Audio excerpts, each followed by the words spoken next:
ദയാദുർഗ. രചന നിമ സുരേഷ്. അവതരണം അപര. കാര്യം നിങ്ങളുടെ തറവാടിനോട് ചേർന്ന ചായ്പാണിതെങ്കിലും കുറച്ച് ദിവസത്തേക്ക് ഈ മുറി എനിക്കായി ഇവിടുള്ളവർ വിട്ടുതന്നതായിരുന്നു. പെട്ടെന്നാണ് താൻ ചോദിച്ച ചോദ്യത്തിലെ അപാകത ദയയ്ക്ക് പിടികിട്ടിയത്. അയാളുടെ മുറിയിൽ വന്നിട്ട് അയാളോട് തന്നെ ചോദിച്ചിരിക്കുന്നു, എന്താ ഇവിടെയെന്ന്. ഇത്രയ്ക്കും ബുദ്ധിശൂന്യായി പോയോ താൻ? സ്വയം പരിതപിച്ചുകൊണ്ട് ദയ എളിഭ്യതയോടെ മുഖം താഴ്ത്തി. കുളപ്പടവിൽ എല്ലാവർക്കുമൊപ്പം ദയയും ഇരുന്നു. കൈലാസും ശരണും ഗോപികയും കുളത്തിൽ നീന്തി തുടിക്കുകയാണ്. ഏറ്റവും താഴത്തെ പടിയിൽ അവരെ മൂവരെയും വീക്ഷിച്ച് കൈകൾ മാറിൽ പിണച്ചുകെട്ടി ശ്രീറാമുമുണ്ട്. സ്വാതി അല്പനേരം അവർക്കൊപ്പം ചിലവഴിച്ചു. അവർക്കാവശ്യം കൈലാസിനെയായിരുന്നു. എന്നാൽ അവൻ ഗോപികയ്ക്കും ശരണുമൊപ്പം കൂടിയതോടെ അവൾക്ക് മടുപ്പ് തോന്നി. അതിനൊപ്പം ഗോപികയുടെയും ശരണിൻ്റെയും അവഗണനയും ചേർന്നപ്പോൾ അവൾ ആകെ ഒറ്റപ്പെട്ടു. ദയയ്ക്കൊപ്പം ഇരിക്കാൻ ഇഷ്ടമില്ലാത്തതിനാൽ പഠിക്കാനുണ്ടെന്ന വ്യാജേന അവൾ അവർക്കിടയിൽ നിന്നും ഒഴിഞ്ഞു മാറി വീട്ടിലേക്ക് തിരിച്ചു. ഇങ്ങ് കയറിപ്പോരെല്ലാരും, മതി കളിച്ചത്, ശ്രീറാം അല്പം ഗൗരവത്തോടെ പറഞ്ഞു. ഇപ്പം ഇറങ്ങിയതല്ലേ ഉള്ളൂ ഏട്ടാ, കുറച്ച് സമയം കൂടി. വയ്യാതാകും ഗോപു. ഒരേട്ടൻ്റെ ആവലാതി നിറഞ്ഞിരുന്നു അവൻ്റെ ശബ്ദത്തിൽ. ഇല്ല ഏട്ടാ, ഉറക്കെ വിളിച്ചു കൂവിയവൾ ശരണിനരികിലേക്ക് നീന്തിയടുത്തു. എന്തു പറഞ്ഞാലും മൂവരും കയറി വരില്ലെന്ന് ശ്രീറാമൻ ഉറപ്പായപ്പോൾ അവൻ പിന്തിരിഞ്ഞ് ദയക്കരികിൽ വന്നിരുന്നു. ദയ നിരങ്ങി നീങ്ങി മതിലിനോട് ചേർന്നിരുന്ന ശേഷം ഇടം കണ്ണാൽ ശ്രീറാമിനെ ഒന്ന് നോക്കി. അവൻ കാര്യമറിയാതെ അന്താളിച്ചിരിക്കുന്നത് കണ്ട് ദയ വേഗം മറ്റൊരിടത്തേക്ക് നോട്ടം തെറ്റിച്ചു. എന്താടോ, എന്നെ പേടിയാണോ തനിക്ക്? ശ്രീറാം കളിയായി ചോദിച്ചു. മറുപടിയായി ദയ ഇല്ലെന്ന് തലയനക്കി. തൻ്റെ പ്രവൃത്തി അയാൾക്ക് മുഷിച്ചിലുണ്ടാക്കിയോ എന്നവൾ പരിഭ്രമത്തോടെ ഓർത്തു. വീണ്ടും ശ്രീറാമിനരികിലേക്ക് നീങ്ങാൻ ശ്രമിച്ചതും അവൻ അവളെ തടഞ്ഞു. ഇങ്ങനെ അകലം പാലിച്ചിരിക്കാനാണ് തനിക്കിഷ്ടമെന്ന് വെച്ചാ അങ്ങനെ മതി. ഞാൻ അങ്ങനെയൊന്നും ഉദ്ദേശിച്ചില്ല. വാടിയ മുഖത്തോടെ അവൾ അവനെ നോക്കി. എന്തിനാ ദുർഗ ഈ മുഖം മങ്ങിയത്? തനിക്കിഷ്ടമില്ലാത്തത് ഇഷ്ടമല്ലെന്ന് തന്നെ പറയണം. അതെന്നോടായാലും ആരോടായാലും. മനസ്സിലായോ? ദയ മറുപടി പറഞ്ഞില്ല. അവളുടെ ഇരുമിഴികളും ശ്രീറാമിൽ തങ്ങി നിന്നു. നോക്കു ദുർഗ, ഞാൻ തനിക്കരികിൽ വന്നിരുന്നപ്പം അത് ഇഷ്ടപ്പെടാത്തതുപോലെ ഇയാൾ നീങ്ങിയിരുന്നു. അത് തൻ്റെ തീരുമാനമാണ്. എനിക്കതിൽ വിഷമം തോന്നുകയോ തോന്നാതിരിക്കുകയോ ചെയ്യാം. രണ്ടും തന്നെ ബാധിക്കുന്ന വിഷയമല്ല. ഈ ലോകത്താരെയും സംതൃപ്തിപ്പെടുത്തി നമുക്ക് ജീവിക്കാൻ പറ്റില്ല ദുർഗ. എന്നാൽ നമ്മൾ എടുക്കുന്ന തീരുമാനങ്ങൾ കൊണ്ട് നമുക്ക് സംതൃപ്തിപ്പെടാം, സന്തോഷിക്കാം. പറ്റില്ല എന്ന് പറയേണ്ടിടത്ത് അത് തന്നെ പറയണം. തൊട്ടാൽ പൊള്ളുന്നവളാകണം പെണ്ണ്. അല്ലാതെ വാടി കരഞ്ഞിരുന്ന എല്ലാവരും മുതലെടുക്കും. വീട്ടുകാർ മുതൽ സമൂഹം വരെ. അത് ശാരീരികമാകാം, മാനസികമാകാം. ശരിയാണ്. ഈ പറഞ്ഞ രണ്ട് രീതിയിലും വർഷങ്ങളായി ഇവിടെയുള്ളവരെല്ലാം തന്നെ മുതലെടുക്കുകയാണ്. താൻ ദുർബലയായതുകൊണ്ട് മാത്രമാണ് ഇത്തരത്തിൽ അവർ ചൂഷണം ചെയ്യുന്നതെന്ന് വ്യക്തമായി അറിയാം. ഒരു മാറ്റം താനും ആഗ്രഹിക്കുന്നുണ്ട്, ശ്രമിക്കുന്നുണ്ട്. പക്ഷെ കഴിയുന്നില്ല. ഒരു പക്ഷേ ജീവിതത്തിൽ ഒരിക്കലും അത് സാധിക്കുമെന്നും തോന്നുന്നില്ല. താൻ അശക്തയാണെന്നൂട്ടി ഉറപ്പിക്കും വിധം അവൾക്കുള്ളം വീണ്ടും വീണ്ടും ആ വാക്കുകൾ ഉരുവിട്ടുകൊണ്ടിരുന്നു. ശ്രീറാം ദയയെ സൂക്ഷ്മമായി വീക്ഷിച്ചു. അവൾ മറ്റേതോ ലോകത്താണെന്ന് തോന്നി അവന്. ചുറ്റുമുള്ള കോലാഹലങ്ങളെ ശ്രവിക്കാതെ, അടുത്തിരിക്കുന്ന തന്നെ പോലും ഗൗനിക്കാതെ, ഒരു കളിപ്പാവ കണക്കെ ഇമ ചിമ്മാൻ പോലും മറന്ന് തീർത്തും നിശ്ചലയായിരിപ്പാണ്.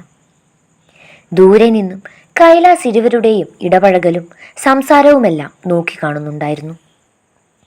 ഒരിക്കൽ ദയയോട് സംസാരിക്കാൻ ഇതേ കൽപ്പടവിൽ അവൾക്കൊപ്പം ഇരിക്കാൻ ശ്രമിച്ചതും അവൾ തന്നെ വകവയ്ക്കാതെ ഒഴിഞ്ഞു മാറിപ്പോയതുമെല്ലാം അവൻ ഓർത്തു. കൈലാസിന് ദേഷ്യം വരികയുണ്ടായി. ഇഷ്ടമാണെന്ന് പറഞ്ഞു, വിവാഹം ചെയ്തോളാമെന്ന് പറഞ്ഞു. എന്നിട്ടും തനിക്കൊപ്പം അല്പം നേരം പോലും ചിലവഴിക്കാൻ അവൾ തയ്യാറായില്ല. കൈലാസിന് തൻ്റെ നിരാശയും അമർഷവും അടക്കാനാകുന്നുണ്ടായിരുന്നില്ല. നറുപുഞ്ചിരിയോടെ ദയയെ ഉറ്റുനോക്കിയിരിക്കുന്ന ശ്രീറാമിനെ കൂടെ കണ്ടപ്പോൾ ഉള്ളിലെ അമർഷം വർദ്ധിച്ചു.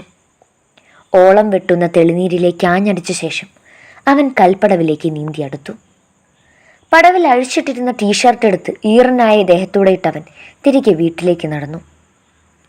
ദയ അപ്പോഴും ശ്രീറാമിന്റെ വാക്കുകളെ ഇഴകീറി പരിശോധിക്കുന്ന തിരക്കിലായിരുന്നു.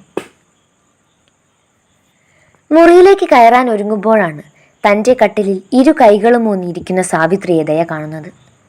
ജനലരികെ സ്വാതിയും രവീന്ദ്രനുമുണ്ട്. ദേ, രണ്ടാം പോയവൾ എത്തിയിട്ടുണ്ട്, നിങ്ങളുടെ പൊന്നോമന ദത്തുപുത്രി.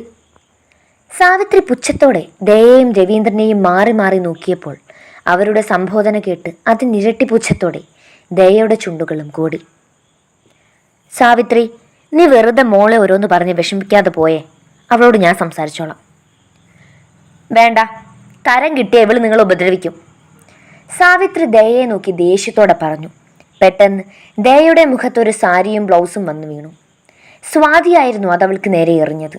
അത് മുഖത്തു നിന്നും വകഞ്ഞു മാറ്റി ദയ സ്വാതിയെ നോക്കി. നാളെ ഇത് ഉടുത്തു നിൽക്കണം, രാവിലെ ഒരു കൂട്ടരും നിന്നെ കാണാൻ വരും. എന്നെ? എന്തിന്? നിന്നെ ഇവിടെ നിന്ന് കെട്ടിയെടുക്കാൻ.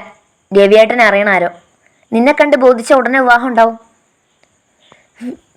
വിവാഹം എനിക്ക് വേണ്ട, ഞാൻ സമ്മതിക്കില്ല, അവൾ തീർത്തു പറഞ്ഞു.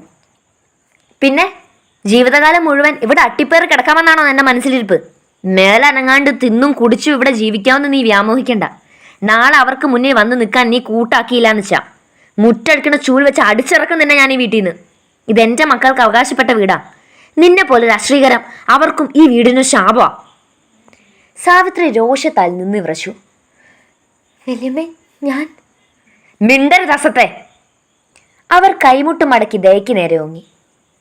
സാവിത്രി, നീ പുറത്തിറങ്ങ്, മോളോട് ഞാൻ സംസാരിച്ചോളാം.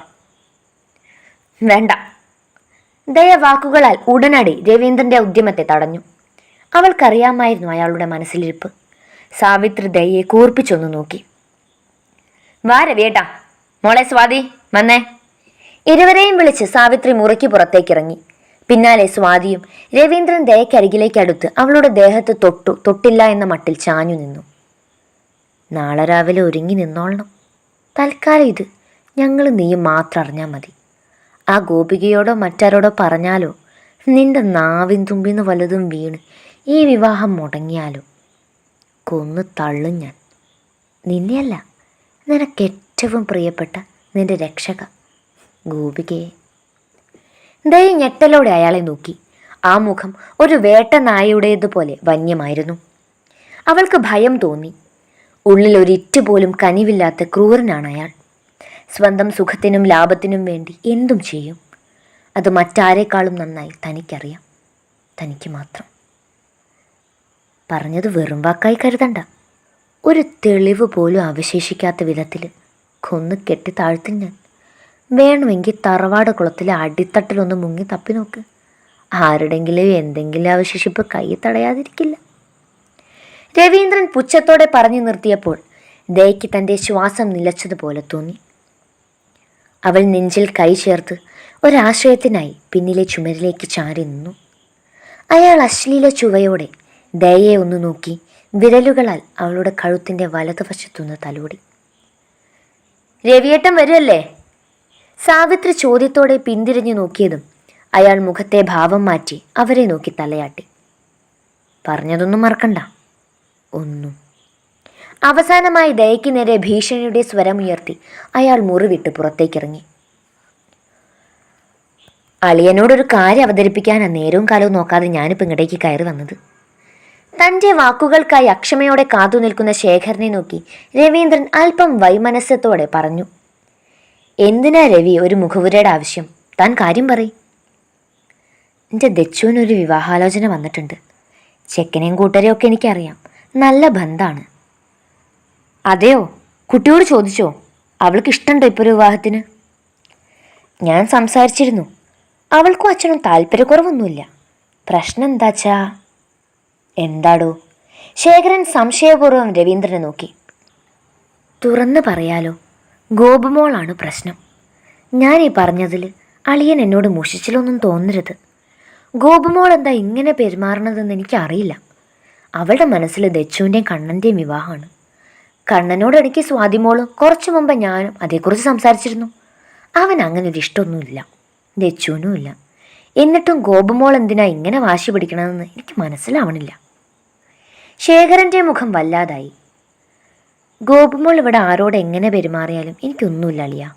പക്ഷേ നാളെ എൻ്റെ കുട്ടിയുടെ ജീവിതത്തിൻ്റെ വളരെ പ്രധാനപ്പെട്ടൊരു വഴിത്തിരിവാണ്. അളിയനറിയാലോ, അവളെ ഇങ്ങോട്ടേക്ക് കൊണ്ടുവരുമ്പോൾ നിങ്ങൾ ആരും ഉണ്ടായിരുന്നില്ല. ഞാനാണ് എൻ്റെ കുട്ടിയെ ഇത്രയും, എൻ്റെ സ്വാതിയേക്കാളും സ്നേഹിച്ചിട്ടുണ്ട് ഞാൻ അവളെ. ഇപ്പോഴും അങ്ങനെ തന്നെയാണ്. അതുകൊണ്ടാണ് സ്വാതിക്കൊരു ജീവിതം ഉണ്ടാകുന്നതിന് മുന്നേ അവളെ നല്ലൊരാളുടെ കയ്യിൽ ഏൽപ്പിക്കാൻ ഞാൻ തീരുമാനിച്ചത്. ഗോപുമോളായിട്ടത് മുടക്കിയ. രവീന്ദ്രൻ സങ്കടം നടിച്ചു. ഞാൻ മനസ്സിലാക്കിയിടത്തോളം എന്തെവിടെ ആരോട് എങ്ങനെ പറയണമെന്ന് മോൾക്ക് അറിഞ്ഞൂടാ.